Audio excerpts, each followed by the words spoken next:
Hello students, I hope आप सभी बढ़िया होंगे। बहुत बड़ी गुड न्यूज है आप सभी के लिए। आप सभी की करेक्शन विंडो ओपन हो गई है। करेक्शन का लिंक एक्टिव हो गया है। लिंक आपको डिस्क्रिप्शन में दिए गए टेलीग्राम ग्रुप में ऑलरेडी सेंड किया जा चुका है। आप सभी लोग अब अपने फॉर्म को एडिट कर सकते हैं। कोई भी आपने गलती की थी तो उसे आप अब सुधार कर सकते हैं। कोई भी गलती आपसे अनजाने में भी हुई थी तो उसे भी आप सुधार कर सकते हैं। सुधार के लिए सारी चीजें आपको बताई जा चुकी हैं कि आप क्या क्या चेंज कर सकते हैं, क्या नहीं चेंज कर सकते हैं। इसके बारे में चर्चा हो चुकी है। मैंने बता दिया था कि आपको आप अपनी कॉन्टैक्ट इन्फॉर्मेशन में, यानी कि जो आपके संपर्क सूत्र हैं, जैसे कि आपकी मेल, आपका फोन नंबर, यही नहीं बदल सकता है, बाकी सब कुछ बदल सकता है। इस वीडियो में मैं आपको बताऊंगा कि कौन सी ऐसी गलती है जो आपको नहीं करना है, आपको किन बातों का रखना है ख्याल, कौन सी ऐसी चीजें हैं यदि आप वो गलती करते हैं तो ऐसा हो सकता है कि आपको करेक्शन का मौका तो मिला लेकिन आप उस मौके का फायदा ना उठा पाए। ऐसा हो सकता है, ऐसा पूरी संभावना है कि आप इस करेक्शन में जरूर आप करेक्शन कर रहे हैं लेकिन कई चीजें एडिट करना है और उसमें ऐसी कुछ गलती है जो आप कर सकते हैं जिसकी वजह से आपका करेक्शन नहीं माना जाएगा, वैलिड नहीं होगा। इस चीज को इस वीडियो में मैं क्लियर करने वाला हूं। सबसे पहले तो क्या चेंज कर सकते हैं ये आपको ऑलरेडी क्लियर है कि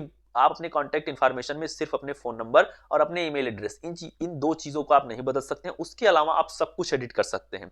सब्जेक्ट सिलेक्शन वगैरह सब कुछ कर सकते हैं। सब्जेक्ट चेंज कर सकते हैं, सब्जेक्ट रिमूव कर सकते हैं, नए सब्जेक्ट को ऐड कर सकते हैं। कोई दिक्कत होने वाली नहीं है। बात आती है कि किन बातों का रखना है ख्याल।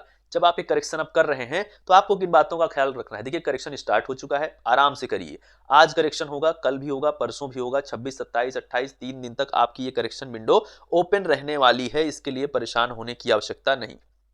26 से लेकर 28 मार्च को रात के 11:50 तक होगी करेक्शन।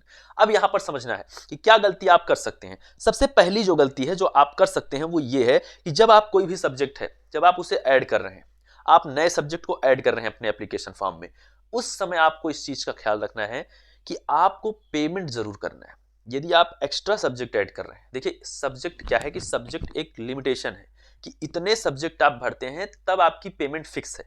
बट आप इतने सब्जेक्ट से ज्यादा यदि भर रहे हैं, आपके सब्जेक्ट एक निश्चित सब्जेक्ट से ज्यादा हो रहे हैं, तो आपको एक्स्ट्रा पेमेंट देना होता है पर सब्जेक्ट। ये आप समझते हैं कि सीबीटी के एप्लीकेशन फॉर्म में सब्जेक्ट ऐड करने के बाद यदि वहां पर पेमेंट आपके सामने आ रही है, पेमेंट करने के लिए आ रहा है, तो वो मस्ट है। आप पेमेंट यदि स्किप करते हैं तो वो सब्जेक्ट ऐड नहीं होगा, भले ही आप सब कुछ सही कर चुके हैं, कंटिन्यू कर चुके हैं उसके बाद भी। तो क्या बात है, पहला जो ध्यान रखने योग्य बात है वो यही है, सब्जेक्ट ऐड करना मतलब पेमेंट करना। सेकंड पॉइंट है आप सभी के लिए, वो ये है कि जब आप करेक्शन कर रहे हो स्टूडेंट, उस समय पर यदि आप सब्जेक्ट को रिमूव कर रहे हैं तो क्या पैसा वापस आ जाएगा? बिल्कुल नहीं, ये नॉन रिफंडेबल है। कोई भी रिफंड आपको नहीं दिया जाएगा। यदि आप पहले से कोई सब्जेक्ट चूज किए थे, आप उस सब्जेक्ट को रिमूव कर रहे हैं, तो पैसा वापस हो ऐसा जरूरी नहीं है। ये चीज ध्यान दीजिएगा। सबसे लास्ट पॉइंट आता है, वो ये आता है आखिर मैं करेक्शन कैसे कर सकता हूं। करेक्शन में और किस चीज को ख्याल रखना है। जो सबसे ज्यादा स्टूडेंट गलती करता है वो ये लास्ट पॉइंट है, सबसे ज्यादा गलती किया जाने वाला पॉइंट है। वो ये है कि आपके फॉर्म में जितनी भी गलतियां हुई हैं उन्हें आप सबको सुधार कर ही सबमिट करिएगा। मतलब एक बार में सारी गलती आप सुधारेंगे फिर आप सबमिट करेंगे। ऐसा नहीं एक गलती को आप सुधार रहे हैं फिर फॉर्म को सबमिट कर रहे हैं, फिर से ओपन कर रहे हैं, फिर से आप सबमिट कर रहे हैं। बार बार लॉगिन कर करके एडिट नहीं होगा, करेक्शन नहीं होगा। करेक्शन वन टाइम है, यानी कि एक बार में आप पूरे एप्लीकेशन फॉर्म को लॉगिन करिए, एक बार में आप अपने पूरे एप्लीकेशन फॉर्म को चेक करिए, जितनी भी गलतियां हुई हैं उन सबको एक बार में सुधारिए। चाहे वो सब्जेक्ट सिलेक्शन हो, चाहे वो पर्सनल इंफॉर्मेशन हो, कुछ भी हो, एक बार में सुधारिए और एक बार आप सबमिट कर देंगे, दोबारा फिर से आप करेक्शन नहीं कर पाएंगे।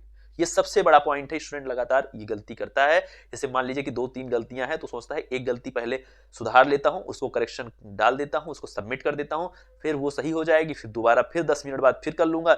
ऐसे ऐसे वो करने के ट्राई में क्या है कि वो गलती कर देता है, पहली बार सबमिट कर देगा, दूसरी बार करेक्शन का लिंक खुलेगा ही नहीं।